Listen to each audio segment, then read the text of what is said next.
जय हिंद दोस्तों, exam dear में आप सभी का स्वागत है। आज का जो हमारा टॉपिक है वो रहेगा उत्तर वैदिक काल। इससे पहले हम लोगों ने हड़प्पा सभ्यता के बारे में पढ़ा था, तो आज की इस वीडियो में हम लोग उत्तर वैदिक काल के बारे में पढ़ेंगे। तो यहाँ से जितने भी एग्जाम की दृष्टि से क्वेश्चन बन सकते हैं उन सभी को कवर करेंगे इस वीडियो में। और जितने भी ये क्वेश्चन रहेंगे सभी पीछे एग्जाम में पूछे गए क्वेश्चन रहेंगे, यानी प्रीवियस क्वेश्चन रहेंगे। चलिए क्लास को शुरू करते हैं पहले क्वेश्चन से। पहला क्वेश्चन है, पूर्व वैदिक या ऋग्वैदिक संस्कृत का काल किसे माना जाता है? तो यह माना जाता है 1500 ईसा पूर्व से लेकर के 1000 ईसा पूर्व का जो समय है यह माना जाता है ऋग्वैदिक काल का समय माना जाता है। इसका ऑप्शन कौन सा हो जाएगा? इसका ऑप्शन ए हो जाएगा। 1500 ईसा पूर्व से लेकर के 1000 ईसा पूर्व का जो समय है या ऋग्वैदिक काल का समय माना जाता है। और उत्तर वैदिक काल का जो समय माना जाता है वो 1000 ईसा पूर्व से लेकर के 600 ईसा पूर्व का जो समय है ये माना जाता है उत्तर वैदिक काल के अंतर्गत। और जो भारतीय आर्यों की जानकारी हमें प्राप्त होती है वो कहाँ से प्राप्त होती है? वो प्राप्त होती है हमें ऋग्वेद काल से ही प्राप्त होती है। और ऋग्वेद में जो आर्यों का उल्लेख किया गया है वो 36 बार किया गया है। चलिए अगले क्वेश्चन में चलते हैं।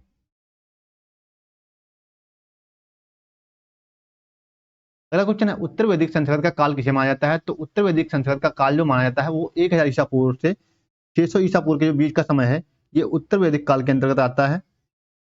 और जो उत्तर वैदिक काल के बारे में हमें जानकारी प्राप्त होती है वो कहाँ से प्राप्त होती है? तो वो प्राप्त होती है सामवेद, यजुर्वेद, अथर्ववेद, ब्राह्मण ग्रंथ और उपनिषदों से प्राप्त होती है। कहाँ से? उपनिषदों से प्राप्त होती है।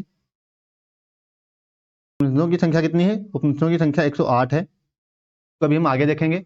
इस क्वेश्चन का कौन सा आंसर सही हो जाएगा? इसका सही आंसर हो जाएगा ऑप्शन बी। का कौन सा ऑप्शन सही हो जाएगा? ऑप्शन बी सही हो जाएगा इसका। अगले क्वेश्चन पे चलते हैं।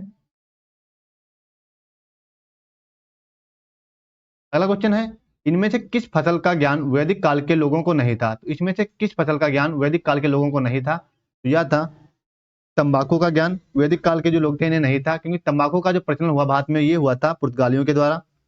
इसके द्वारा हुआ था, पुर्तगालियों के द्वारा हुआ था। पुर्तगाली कब हुआ था इसका प्रचलन? 1604 ईस्वी में हुआ था। तंबाकू का प्रचलन भारत में कब हुआ? 1604 ईस्वी में हुआ था। जबकि जौ और गेहूं चावल का ज्ञान आर्यों को हो चुका था। चलिए अगले क्वेश्चन पे चलते हैं। अगला क्वेश्चन है, किस देवता के लिए ऋग्वेद में पुरंदर शब्द का प्रयोग किया गया है? तो पुरंदर शब्द का जो प्रयोग किया गया है वो किया गया है इंद्र के लिए। इसके लिए किया गया है इंद्र के लिए। इसका ऑप्शन ए हो जाएगा सही।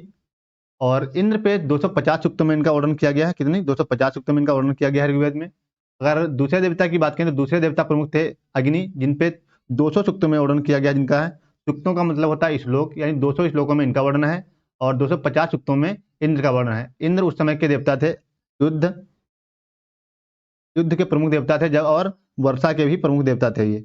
इसके देवता थे उस समय इंद्र जो थे, वर्षा और युद्ध के देवता थे। क्योंकि ये सभी क्वेश्चन जो है पिछले एग्जाम में पूछे जा चुके हैं। चलिए अगले क्वेश्चन पे बढ़ते हैं।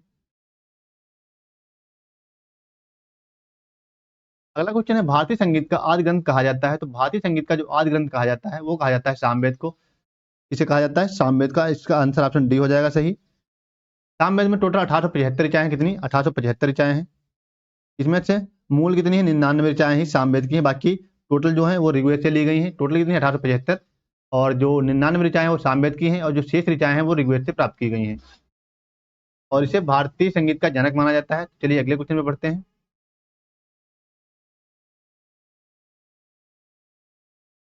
अगला क्वेश्चन है, ऋग्वेद में कुल कितने मंडल हैं? तो ऋग्वेद में टोटल 10 मंडल हैं। कितने?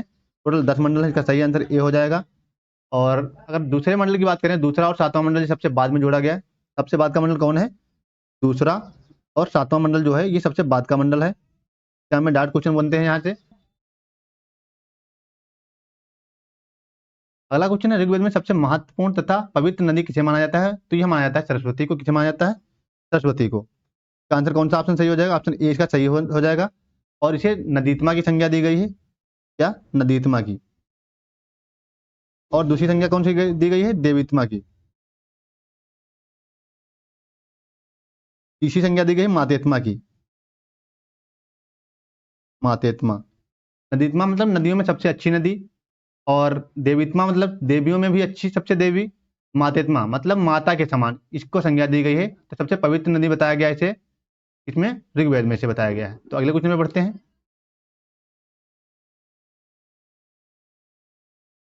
अगला क्वेश्चन है, गोत्र व्यवस्था प्रचलन में कब आई थी? तो गोत्र व्यवस्था जब प्रचलन में आई थी ये आई थी उत्तर वैदिक काल में। कब आई थी? उत्तर वैदिक काल में। तो इसका ऑप्शन कौन सा सही हो जाएगा? ऑप्शन बी इसका सही हो जाएगा, उत्तर वैदिक काल में।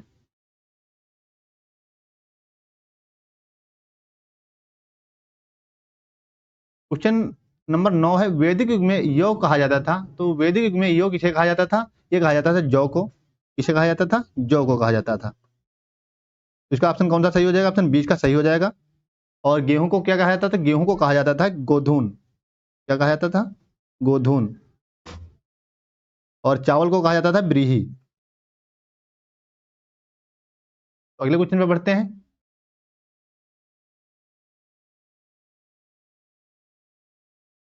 ब्रीही शब्द किसके लिए प्रयुक्त होता था? ब्रीही शब्द चावल के लिए प्रयुक्त होता था। किसके लिए? चावल के लिए प्रयुक्त होता था। इसका सही आंसर ए हो जाएगा।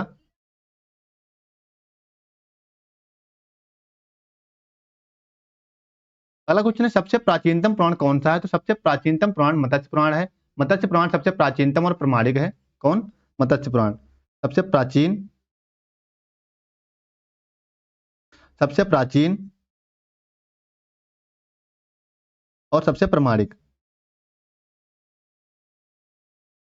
इसे कहा गया है मत्स्य पुराण को। चलिए अगले क्वेश्चन में बढ़ते हैं।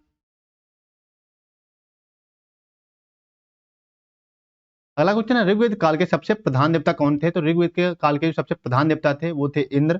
कौन थे? इंद्र थे, जिनका 250 सूक्तों में इनका वर्णन किया गया है ऋग्वेद में। कितनी? 250 में। अग्नि का किया गया है 200 सूक्तों में। सूक्तों का मतलब होता है श्लोक। तो पहले नंबर के देवता थे इंद्र और दूसरे नंबर के देवता थे अग्नि। चलिए अगले क्वेश्चन पे बढ़ते हैं। अगला क्वेश्चन है उत्तर वैदिक काल में किस देवता को सर्वोच्च स्थान प्राप्त था? तो उत्तर वैदिक काल में सर्वोच्च स्थान प्राप्त था वो प्राप्त था प्रजापति को। किसे प्राप्त था? प्रजापति को प्राप्त था, क्योंकि उत्तर वैदिक काल अलग है। इसका टाइम पीरियड था 1000 ईसा पूर्व से लेकर के 600 ईसा पूर्व, और ऋग्वेदिक काल का समय था 1500 ईसा पूर्व से लेकर के 1000 ईसा पूर्व का समय था। तो उत्तर वैदिक काल में कौन प्रमुख थे? प्रजापति। और ऋग्वेदिक काल में कौन प्रमुख थे? इंद्र। ऋग्वेदिक काल के प्रमुख देवता थे इंद्र। चलिए अगले क्वेश्चन पे बढ़ते हैं। अगला क्वेश्चन है निम्न में से किसे भारतीय परमाणुवाद का जनक कहा जाता है? तो भारतीय परमाणुवाद का जनक कहा जाता है कणाद को। किसे कहा जाता है? कणाद को कहा जाता है। इसका सही आंसर हो जाएगा ऑप्शन सी। अगले क्वेश्चन पे बढ़ते हैं। अगर वीडियो अच्छा लग रहा हो तो वीडियो को लाइक करें और चैनल को सब्सक्राइब करें ताकि इसी प्रकार के वीडियो आप तक पहुंचते रहें। अगला क्वेश्चन है गायत्री मंत्र की रचना किसने की थी? तो गायत्री मंत्र की जो रचना की थी वो विश्वामित्र के द्वारा की गई थी। किसके द्वारा? विश्वामित्र के द्वारा की गई थी। ऑप्शन बी सही हो जाएगा। और ये ऋग्वेद के किस मंडल में है? तो ऋग्वेद के तीसरे मंडल में इसका वर्णन है। तीसरे मंडल में इसका वर्णन है। चलिए अगले क्वेश्चन पे। आर्यों के प्रिय पशु कौन था? तो आर्यों का जो प्रिय पशु था वो गाय थी। कौन था गाय, क्योंकि घोड़े का भी प्रयोग करते थे लेकिन गाय इनका सबसे प्रिय पशु था। गाय को मारने वाले को फांसी तक की सजा थी उस समय। गाय को अधन्या कहा गया है। क्या कहा गया है? अधन्या कहा गया है, अर्थात ना मारने योग्य। ना मारने योग्य, क्योंकि गाय को मारने पे फांसी की सजा उस समय दी जाती थी, यानी मृत्यु थी, सजाए मौत थी, कह सकते हैं कुल मिला के सजाए मौत। तो अगले क्वेश्चन पे बढ़ते हैं। अगला क्वेश्चन है आर्यों की सभ्यता कैसी थी? तो आर्यों की जो सभ्यता थी वो ग्रामीण सभ्यता थी। और जबकि हड़प्पा सभ्यता के बारे में हम लोगों ने पढ़ा था, हड़प्पा सभ्यता कैसी थी? वो तो शहरी सभ्यता थी। कैसी सभ्यता थी? शहरी कह सकते हैं या नगरी सभ्यता कह सकते हैं। नगरी सभ्यता थी। और ये कैसी है? ग्रामीण सभ्यता है। तो इसका आंसर कौन सा सही हो जाएगा? ऑप्शन ए सही हो जाएगा। अगले क्वेश्चन में बढ़ते हैं। अगला क्वेश्चन है उपनिषदों की संख्या कितनी है? तो उपनिषदों की जो संख्या है टोटल वो कितनी है? 108 है। इसमें से 13 को मान्यता प्राप्त है। कितने को? 13 को मान्यता प्राप्त है। मान्यता प्राप्त है। बाकी शेष ऐसे ही, जो शेष है वो ऐसे ही, बाकी 13 को ही मान्यता प्राप्त है। जो हमारा राष्ट्रीय आदर्श है सत्यमेव जयते, सत्यमेव जयते,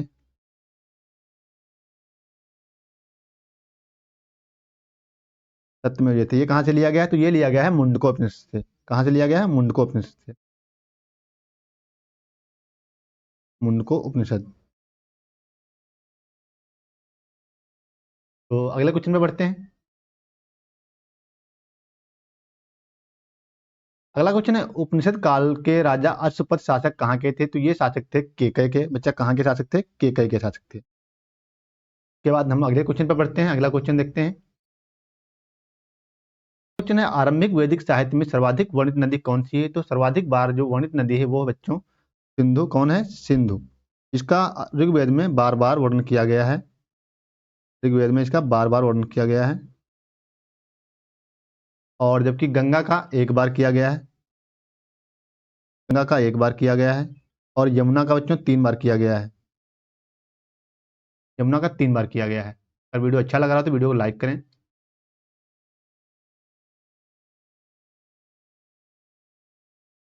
अगला क्वेश्चन है, वैदिक नदी अश्किनी की पहचान निम्नलिखित नदियों में से किस एक के साथ की जाती है? तो जो वैदिक नदी थी अश्किनी, इसका जो आधुनिक नाम है वो है चेनाब। क्या है इसका आधुनिक नाम? चेनाब है इसका आधुनिक नाम,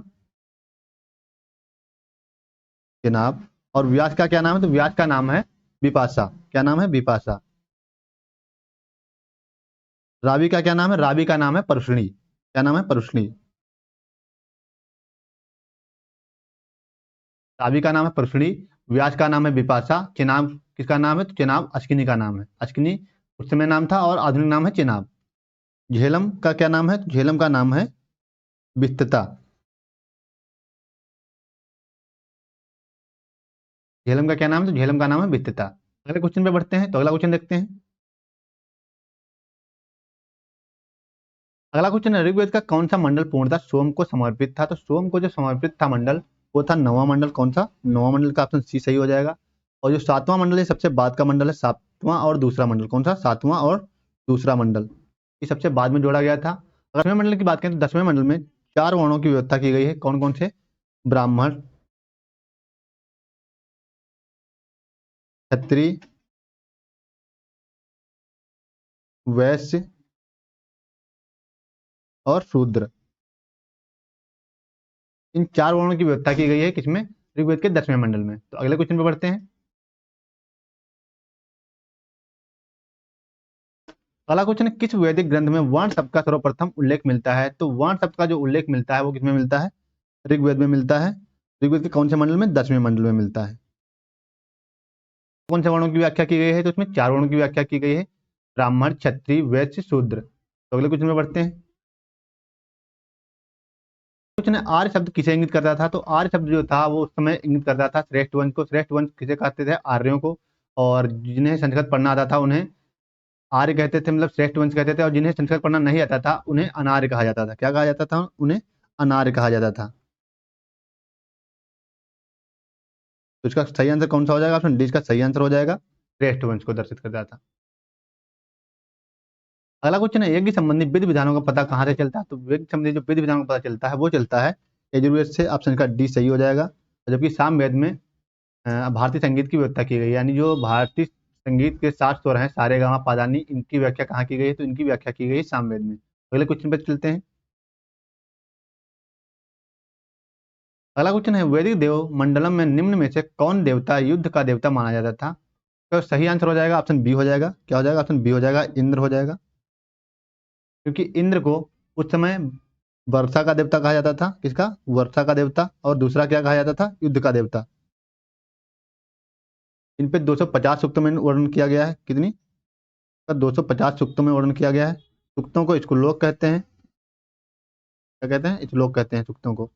250 सूक्तों में इनका वर्णन किया गया था और अग्नि को 200 सूक्तों में वर्णन किया गया था। तो पहले नंबर के देवता थे इंद्र और दूसरे नंबर के देवता थे अग्नि। अगला क्वेश्चन है, निम्नलिखित में से किसका संकलन ऋग्वेद पर आधारित है? तो ऋग्वेद पर आधारित जो संकलन है किसका है? यह है सामवेद का। सामवेद में टोटल कितनी ऋचाएं हैं? 1875 ऋचाएं हैं। कितनी? 1875, जिसमें से मूल कितनी है? 99 ऋचाएं ही। बाकी जो शेष ऋचाएं ली गई वो कहाँ से ली गई हैं? वो ली गई हैं यजुर्वेद से। तो आंसर कौन सा सही हो जाएगा? ऑप्शन बी इसका सही आंसर है। तो चलिए अगले क्वेश्चन पर बढ़ते हैं। अगला क्वेश्चन है, निम्नलिखित 4 वेदों में किस एक में जादुई माया और वशीकरण का वर्णन किया गया है? तो यह किया गया है अथर्ववेद में। किसमें? अथर्ववेद में। इन 3 वेदों को एक साथ क्या कहा जाता है? इन्हें कहा जाता है त्रयी कहा जाता है। क्या कहा जाता है? वेद त्रयी कहा जाता है। और अगर चारों को एक साथ मिला दें तो क्या कहा जाता है इनको? है तो इन्हें कहा जाता है, अगर चारों को एक साथ मिला दें तो चारों को इनको क्या कहा जाता है? संहिता कहा जाता है। क्या कहा जाता है? संहिता कहा जाता है। ऋग्वेद, यजुर्वेद, सामवेद, इनको वेद त्रयी कहा जाता है तीनों को एक साथ। और अगर अथर्ववेद को भी मिला दें यानी चारों वेदों को तो क्या कहते हैं? इनको संहिता कहते हैं। क्योंकि अथर्ववेद है इसको सबसे बाद में इसकी रचना की गई थी, बाकी की रचना पहले की जा चुकी थी। तो अथर्ववेद में जादू टोना और तंत्र मंत्र की व्याख्या की गई है। क्या? जादू टोना, तंत्र मंत्र और वशीकरण की व्याख्या किसमें की गई है? तो अथर्ववेद में की गई है। इसमें रोग निवारण के बारे में भी बताया गया है। तो अगले क्वेश्चन में बढ़ते हैं। आज की वीडियो में इतना है। अगर वीडियो अच्छा लगा तो वीडियो को लाइक करें और चैनल को सब्सक्राइब कर लें, ताकि इसी प्रकार की जीके वीडियो तक पहुंचते रहें। भाई सपोर्ट करें आप लोग। हम लोग इतनी मेहनत करते हैं गर्मी में, आप लोग सपोर्ट नहीं करते हैं, लाइक नहीं करते हैं, चैनल को लाइक नहीं करते हैं, वीडियो को ना ही सब्सक्राइब करते हैं। तो चलिए मिलते हैं कल के वीडियो में, तब तक के लिए जय हिंद।